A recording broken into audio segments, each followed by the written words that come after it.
Summer రాగానే చాలా మందికి సెగగడ్డలనేటివి విపరీతంగా బాధ పెడుతూ ఉంటాయి.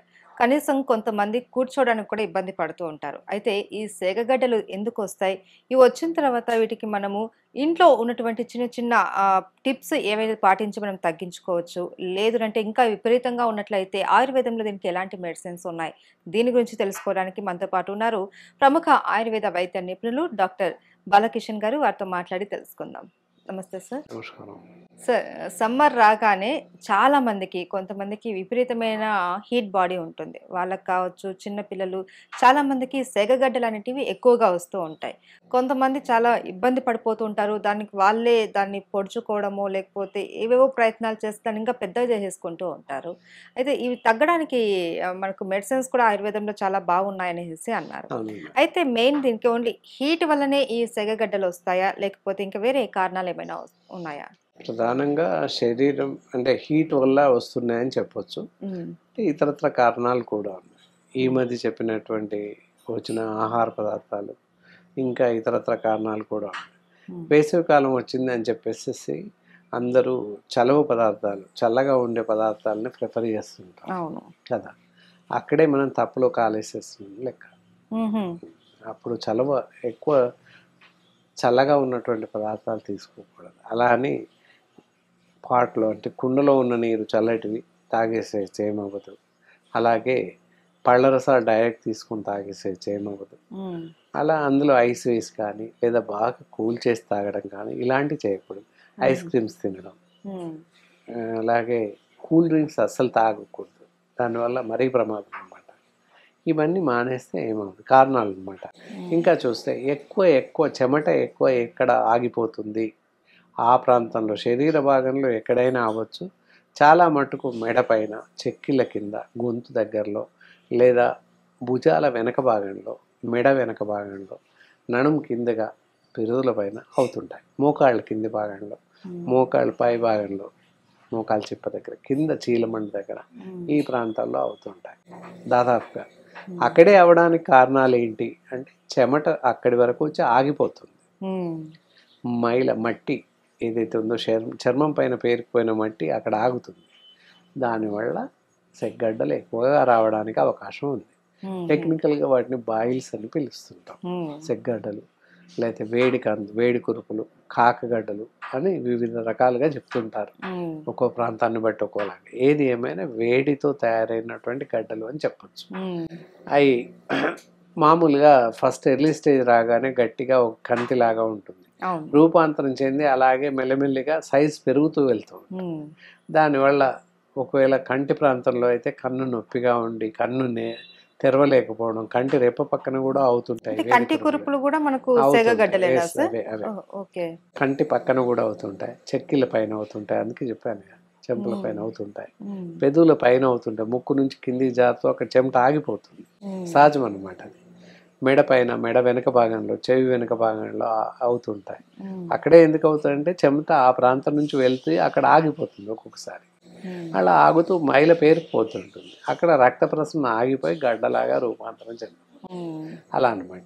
తర్వాత మనం తీసుకునే ఆహార పదార్థాలు ఇంకొక కారణం అన్నమాట. ఇంటర్నల్‌గా మనం తీసుకునే పదార్థాలు, వేడి పదార్థాలు ఎక్కువగా తీసుకోవడం. వేడి పదార్థాలు అంటే వేడిగా ఉన్నవని అర్థం హ్మ్. కాదక్కడ. హ్మ్. శరీరానికి ఎక్కువ వేడి శీతల కలిగించేది. పానీయాలు తీసుకుంటున్నాం. అవి ఎక్కువ వేడి చేస్తాయి. హ్మ్. వేసవి వచ్చిందని చెప్పేసి ఎక్కువ చల్లగా ఉన్నాయి తాగడానికి అందరూ ఇష్టపడుతుంటారు. హ్మ్. బాగా వేడిగా ఉంది, ఎండలో వెళ్ళి వచ్చాం. ఒక థమ్స్ అప్ చిల్డ్ ఉండాలి, ఒక స్ప్రైట్ ఇయ్యండి చిల్డ్ ఉండాలి, హ్మ్. లేకపోతే ఒక ఐస్ క్రీమ్ ఇవ్వండి అని అంటాం. అవేవి తినకూడదు. అది ప్రధానంగా విరుద్ధం. ఈ బాయిల్స్ అవ్వడానికి ప్రధాన కారణం కూల్ డ్రింక్సే, శీతల పానీయాలే. హుహు. కాబట్టి శీతల పానీయాలు అస్సలు తాగకూడదు. అలా అని కొబ్బరి బొండాలు అస్సలు తాగకూడదు. అది విషాహారం. ఈ మధ్య కాలంలో వాటిలో కూడా కల్తీ ఉంటుంది. ఇందాక పైన హుహు. చెప్పుకున్న మూత్రపిండాల వ్యాధులు వచ్చినప్పుడు కొబ్బరి బొండాలు తాగండి విరివిగా అని చెప్పేవాళ్ళం ఇంతకుముందు డాక్టర్స్. ఇప్పుడు హ్మ్. చెప్పట్లేదు, తాగకూడదు అని చెప్తున్నాం. హ్మ్. అలాగే ఇక్కడ కూడా కొబ్బరి బొండాలు తాగకూడదు. హ్మ్. ఎందుకంటే కొబ్బరి బొండాలు కూడా కల్తీ చేస్తున్నారు. విషం నింపేస్తున్నారు వాటికి. మొన్న మధ్య పేపర్‌లో గెజిట్ వచ్చింది. పేపర్‌లో డైరెక్ట్ వార్త వచ్చింది. ఇక్కడే హైదరాబాద్ మున్సిపల్ వాళ్ళు చెక్ చేస్తుంటే పట్టుబడింది. హుహు. కనుక ఏం కలుపుతున్నారని మనకు తెలవట్లేదు. విషం మాత్రం కలుపుతున్నారు. కాబట్టి కొబ్బరి బొండాలు తాగకూడదు హ్మ్. ఎవరు కూడా. అలాగే కూల్ డ్రింక్స్ అసలు తాగకూడదు. అది డైరెక్ట్ గెజిట్ వచ్చింది. ఏది స్ప్రైట్లో 9.5 అని, థమ్స్అప్లో 7.5 అని, ఇంకా దీనిలో 19.5 అని, ఏదో వీడ్యూ డి న్యూస్ ఏదో వచ్చింది కదా కూల్ డ్రింక్ ఈ మధ్య. అవి ఏ కూల్ డ్రింక్లో అయినా విష పదార్థం కలిసి ఉందనే చెప్పాడు, చెప్పకనే చెప్పాడు. ఈ సోకాల్డ్ కంపెనీ వాళ్ళే మళ్ళీ కిడ్నీ వ్యాధులకు సంబంధించినటువంటి మందులు తయారు చేస్తున్నారని వార్త ఇచ్చారు. అది వేరే డిఫరెన్స్, అది మనకు అక్కర్లేదు. ఇవి వాడకూడదు అని చెప్పడానికి మాత్రం చెప్పొచ్చు, ఎందుకంటే అందులో విష పదార్థాలు కలుస్తున్నాయి. ఇవన్నీ కారణం శరీరం దెబ్బతినడానికి, ఆరోగ్యం దెబ్బతినడానికి ప్రధాన కారణం కూల్ డ్రింక్సే. ఏ జబ్బు రావాలన్నా కూల్ డ్రింక్సే కారణం. అలాగే junk foods, bakery items, fast foods, ఇవన్నీ ప్రధాన కారణాలు. ఇవి తినకుండా ఉన్నంత కాలం మనకి ఎలాంటి అనారోగ్యం దరిచేరదు. అలాగే ఈ సెగ్గడ్డలు కూడా రావు అని చెప్పచ్చు.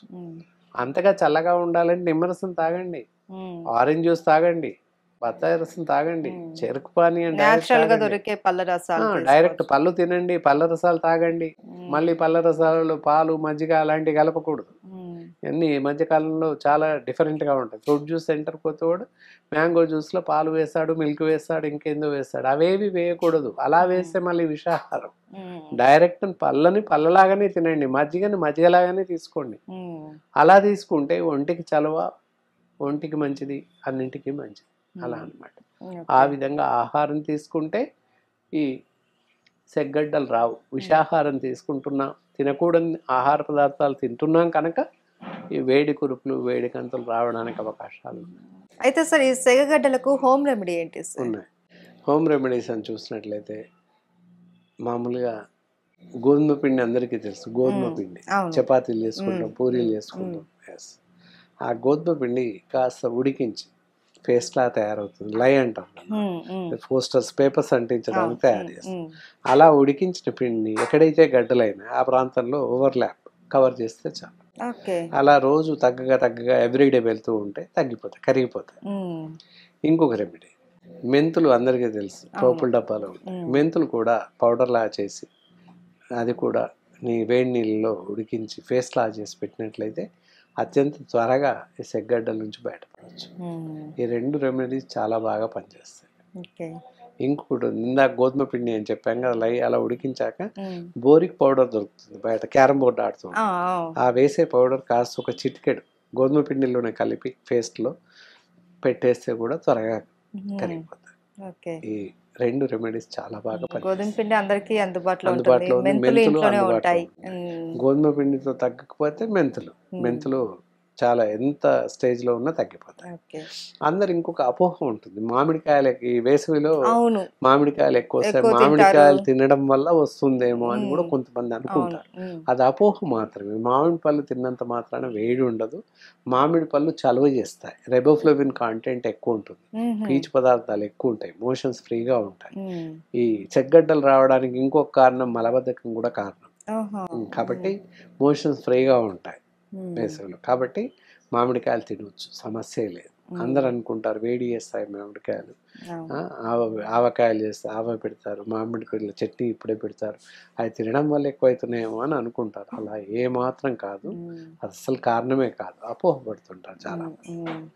కాకపోతే వేసవిలో ఎక్కువ మార్లు నిమ్మరసం, లైమ్ జ్యూస్ కానీ, ఇతరత్ర ఆరెంజ్ జ్యూస్ కానీ, డైరెక్ట్ ఆరెంజెస్ తినవచ్చు, బత్తాయిలు తినొచ్చు, గ్రేప్స్ తినొచ్చు, దొరికిన ప్రతి పళ్ళు డైరెక్ట్గా తినొచ్చు, జ్యూస్ రూపంలో చేసుకుని తినొచ్చు. అలా తీసుకున్నట్లయితే ఒంట్లో వేడి చేరకుండా ఉంటుంది. పూర్తి కూల్ డ్రింక్స్ మానేసి ఇవి చేస్తే సెగ్గడ్డలు రాకుండా ఉంటాయి. వచ్చిన వాళ్ళకు త్వరగా తగ్గించుకునే అవకాశం ఉంటుంది. మజ్జిగ తీసుకోవచ్చు, ఇంట్లో పుష్కలంగా మజ్జిగ ఉంటుంది, మజ్జిగ తీసుకోవచ్చు, పెరుగు కానీ మజ్జిగ కానీ తీసుకోవచ్చు. టీ తాగితే కూడా వేడవదు. వేడి మీన్స్ టీ తాగితే కూడా వేడవదు. కూల్ డ్రింక్స్, కూల్ డ్రింక్స్, ఇది ఇందాక ఐస్ క్రీమ్స్, పిజ్జాస్, బర్గర్స్ అవి తింటే వేడవుద్ది తప్ప పాలు, టీ, కాఫీలతో వేడవదు. టీ 30 సార్లు తాగినప్పటికీ వేడవదు. 3-4 టైమ్స్ కన్నా ఎక్కువ తాగము. అయితే ఈవెందో ఓపికంటే 30 సార్లు టీ తాగినా వేడవదు. కాఫీ 3 టైమ్స్ మించి తాగకూడదు. పాలు 2-3 టైమ్స్ అలా తాగితే వేడవదు. ఇవన్నీ చేస్తే తప్పకుండా తగ్గుతుంది. ఇంకా ట్రీట్మెంట్ విషయానికి వస్తే ఇప్పుడున్న ఈ టిప్స్ వల్ల తగ్గిపోతుంది. 50 కేస్ తగ్గలేదు, లేకపోతే ఆ రెమెడీస్ చేసుకోలేని పరిస్థితి ఉంటే అలాంటి ఏమన్నా ఉన్నట్లయితే ఒళ్ళన్నీ అవుతాయి, కొందరికి ఎక్కువ అవుతాయి. ఎక్కువ అవును. అయినప్పుడు ఎక్కడ అని పెట్టలేం కదా ఇవన్నీ. అవును. ఎక్కడో 1, 2 చోట్ల అంటే నేను చెప్పిన రెమెడీస్ పనిచేస్తాయి. హ్మ్. అలా కాక ఒళ్ళంతా అవుతాయి కొంతమందికి హ్మ్. బాయిల్స్. అలాంటప్పుడు కష్టం. అలాంటప్పుడు ఇంటర్నల్ మెడిసిన్ ఖచ్చితంగా వాడుతూ ఉండాలి. వైద్యుల పర్యవేక్షణలో వాడాల్సి వస్తుంది. హ్మ్. బ్లడ్ ఇన్ఫెక్షన్స్, రక్త దోషం జరిగి హ్మ్. వేడి ఎక్కువగా ప్రకోపించి ఎక్కువగా రావడానికి అవకాశం. హ్మ్. అలాంటప్పుడు తప్పకుండా మమ్మల్ని మాలాంటి ఆయుర్వేద వైద్యులు సంప్రదిస్తే సరిపడేటటువంటి వైద్య చికిత్సా పద్ధతుల ద్వారా తగ్గించే అవకాశం ఉంది. హ్మ్. మెడిసిన్స్ బోల్డ్ ఉంది. So many medicines is there. Hmm. Blood ప్యూరిఫికేషన్స్‌కి మెడిసిన్స్ ఇస్తాం. దాంతో తగ్గిపోయే అవకాశం ఉంటుంది. Okay. Right. Thank you so much sir. నమస్కారం అమ్మ.